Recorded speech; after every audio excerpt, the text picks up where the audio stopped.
이 독소 음식을 먹었을 때는 이렇게 대처하면 좋습니다.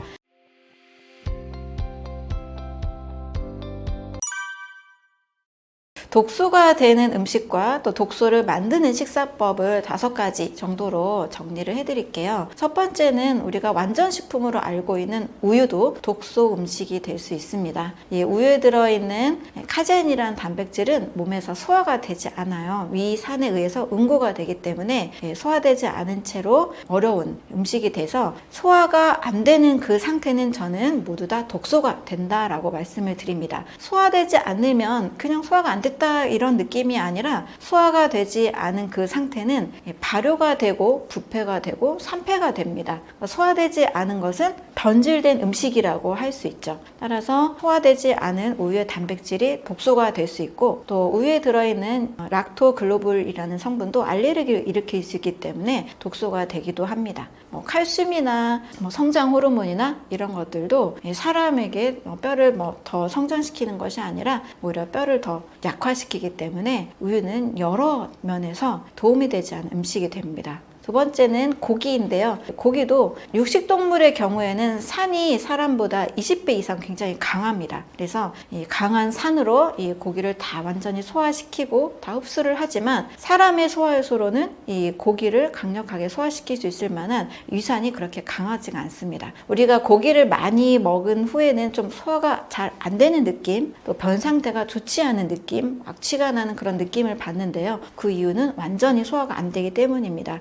실제로 동물 실험을 통해서도 이 고기는 20% 이상 먹었을 때 암을 더 유발하는 결과를 만들어냈거든요. 그래서 고기도 역시 독소 음식이라고 할 수가 있습니다. 세 번째는 우리 골고루 잘 먹어라 라는 식사법을 이야기하는데요. 골고루 동시에 잘 먹게 되면 여러 음식들이 혼합이 돼서 또 소화가 잘 안 됩니다. 그래서 골고루 동시에 잘 먹는 게 중요한 게 아니라 우리 몸의 세포 상태가 골고루 다양한 영양소를 흡수한 상태가 중요한 게 되겠죠. 그래서 골고루 잘 먹는 식사법도 문제가 될 수 있고 독소를 유발합니다. 네 번째는 가공식품입니다. 이 가공식품은 우리가 생각하는 것보다 첨가물이 굉장히 많이 들어가 있고 이 첨가물과 첨가물의 칵테일 효과, 어떠한 몸의 부작용을 일으킬지는 사람마다 다 다를 수 있습니다. 왜냐하면 사람마다 몸의 상태나 장내 미생물의 환경, 면역 상태, 스트레스 상태 이런 게 모두 다 다르기 때문에 이 첨가물은 일단 기준 섭취량을 초과하지 않는다라는 안전 문구가 있지만 안전 섭취량은 저는 없다고 생각을 합니다.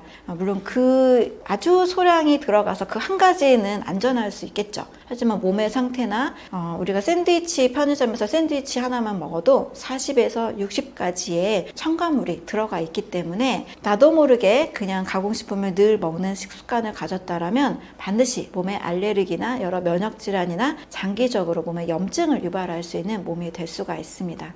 다섯 번째는 국과 찌개를 우리 한국인들은 굉장히 혼합해서 먹는 문화가 있잖아요. 국과 찌개를 밥을 말아 드셔서 후루룩 먹게 되는데 이렇게 먹게 되면 탄수화물이 완전히 또 소화가 되지 않죠. 소화가 되지 않는 상태의 몸에서는 이제 위장이 굉장히 소화하기 희석이 돼서 위장 점막이 장기적으로는 손상이 되고 또 염증이 올 수 있는 형태가 됩니다. 그래서 한국인들이 위장, 소화기 질환이 굉장히 많은 이유는 맵고 짠 음식도 있겠지만 국과 찌개 문화라고 할 수 있습니다. 그래서 완전 소화가 되지 않는 음식들 그리고 식사법은 문제가 될 수 있습니다. 독소 음식, 우유나 고기, 가공식품 그리고 골고루 동시에 잘 먹는 것, 또 국과 찌개를 같이 먹는 식습관 이런 것들은 우리 몸에 또 독소를 유발할 수 있는 방법이라고 할 수 있습니다. 독소 음식을 우리가 늘 먹을 수가 있습니다. 아무리 줄이려고 해도 우리가 완벽한 환경에서 살고 있는 것이 아니기 때문에 독소 음식을 먹을 수 있습니다. 이 독소 음식을 먹었을 때는 이렇게 대처하면 좋습니다. 먼저 첫 번째로 조금 더 신경을 쓸 수 있는 환경이다 하면 식전에 과일 하나를 드시는 겁니다. 식전에 드시는 과일을 통해서 좋은 영양소를 흡수해서 몸이 해독을 할 수 있는 여러 에너지, 영양분을 공급을 할 수 있죠. 그리고 식사량을 줄일 수 있는 장점이 있습니다. 그리고 두 번째로는 과일은 반드시 식전에만 드셔야 되지만 채소는 식사 중이나 식사 후에 드셔도 괜찮습니다. 만약에 독소 음식을 드셨다라면 야채, 채소를 좀 많이 드시면 여러 해독에 좋은 성분들이 들어갈 수 있습니다. 그래서 케일이나 양배추 이런 어떤 푸른색 채소, 야채에 갈아서 드신다거나 녹즙을 드시면 이 야채, 채소에 들어있는 칼륨이나 다양한 영양 성분들이 해독에 도움이 됩니다. 단 과일은 식전에만 드시는 것이 좋기 때문에 과일은 식후에 드시지 않는 것이 좋습니다.